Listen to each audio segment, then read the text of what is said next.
Hey guys, Chris Clothier here with another episode of Total Turnkey. And this week, I'm going to go off the cuff a little bit. And I'm talking about how we as investors really, this is more for you right now as the listener and the viewer of the video. How can you know when you're getting good advice from real estate? And the reason why I'm really directing this to you instead of saying this is one of the we things is that I am somebody who gives advice.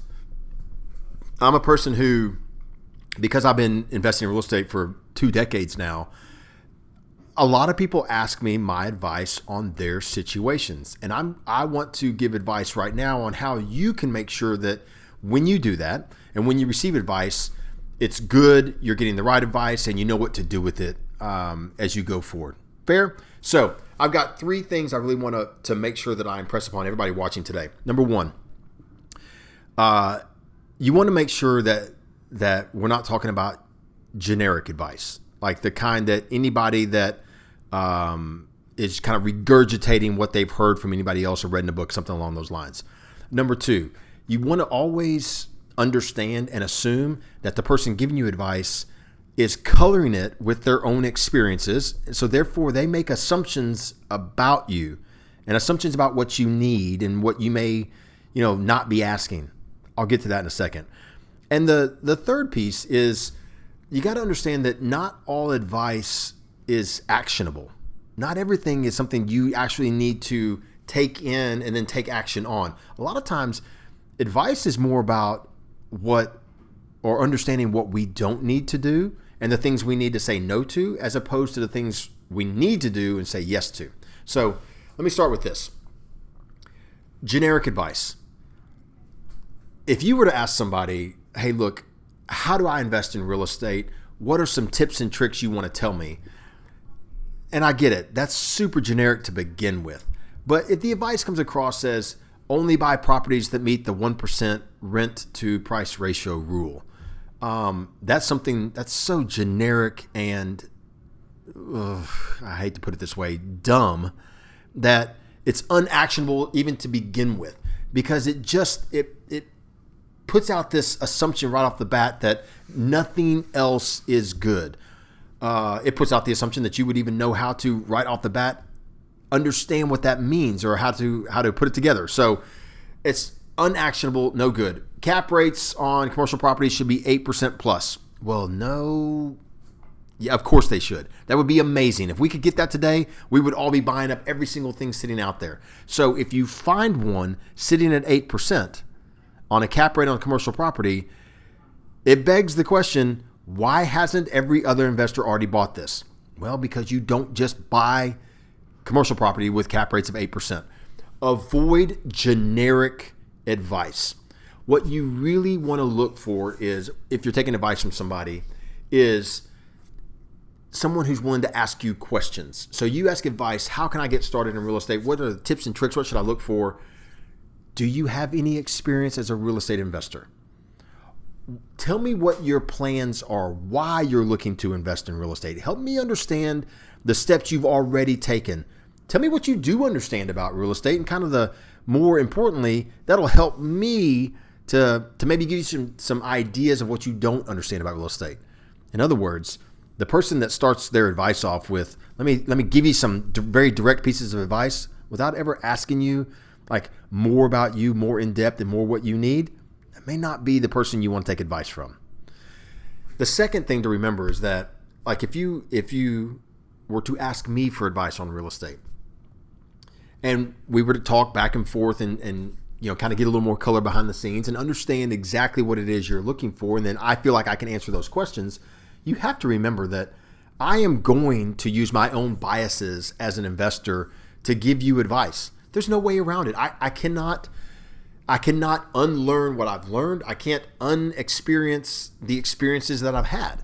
Same goes for anybody giving you advice. So you have to know and kind of take everything that's said with a grain of salt. Like, these are definitely experiences that someone else has had that they want to give me advice from.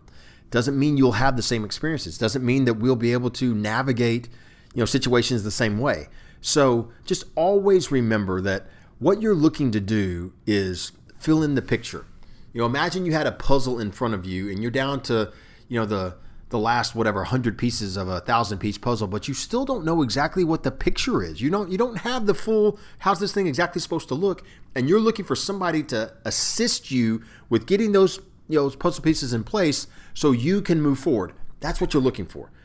And in my opinion, when you're asking advice from others, especially in real estate, never forget that it's going to be colored with their own experiences, which brings us to that final point I was making. Not every piece of advice is one that says, hey, this is what you should or shouldn't do, or avoid that, don't avoid that. It's not always going to work out that way.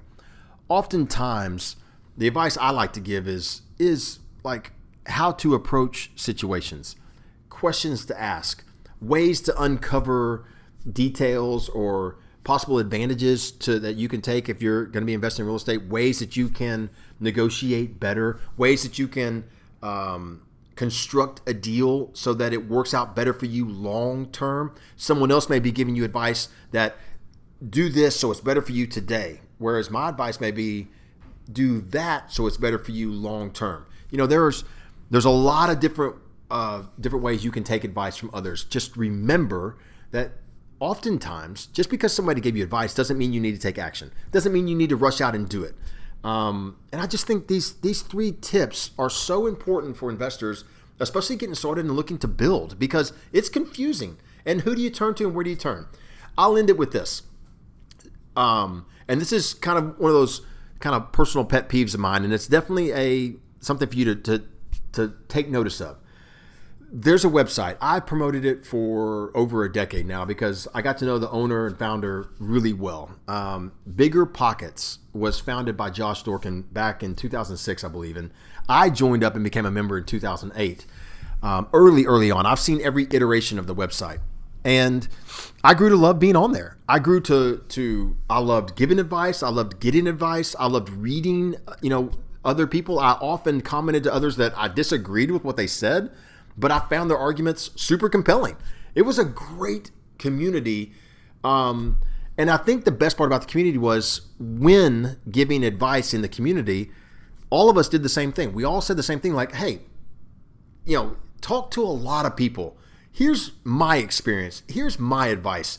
Seek out someone else. Seek out what they say. Put it all together. Mash it up, and you'll have a better understanding of real estate.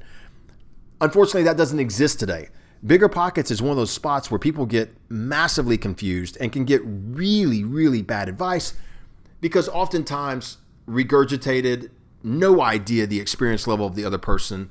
And unfortunately, it's gotten to become a site where there's no real, I want to get to know who you are and what you're thinking before we start giving advice. Now, my comments right there are generic in nature because that's a massive site today, and I'm sure that's not the case of all the time, but I get a lot of people asking me questions that I heard this on Bigger Pockets or I was told that on Bigger Pockets. And look, here's the reality that when you're dealing with a website that has millions and millions of users and you never know who you're getting advice from, that should be the spot where you take a step back and say, okay, I need to be really filtered and careful because I want to get good advice from people that aren't generic. I want to get good advice from people that are going to learn about me and understand what I'm doing. And then I want to get good advice from people that are going to say, here's do's and don'ts and try this and try that, or maybe, mix and match, but not everything I say is exactly going to be applicable and what you need to run out and do immediately. So super be careful online, be careful on online forums, that kind of stuff. The best place that you can go to get advice is from really an individual that wants to help you and assist you one-on-one. And has the ability to answer your questions for you. So hopefully that's something that I can do through these videos. Guys, thank you all so much for joining me for another video on Total Turnkey. If you liked it, be sure and like it down below. Share it with anybody that you think this could be helpful to. If you haven't subscribed yet, hit the subscribe button. Until we get a chance to connect again, guys, thank you very much for watching, and I will see you soon.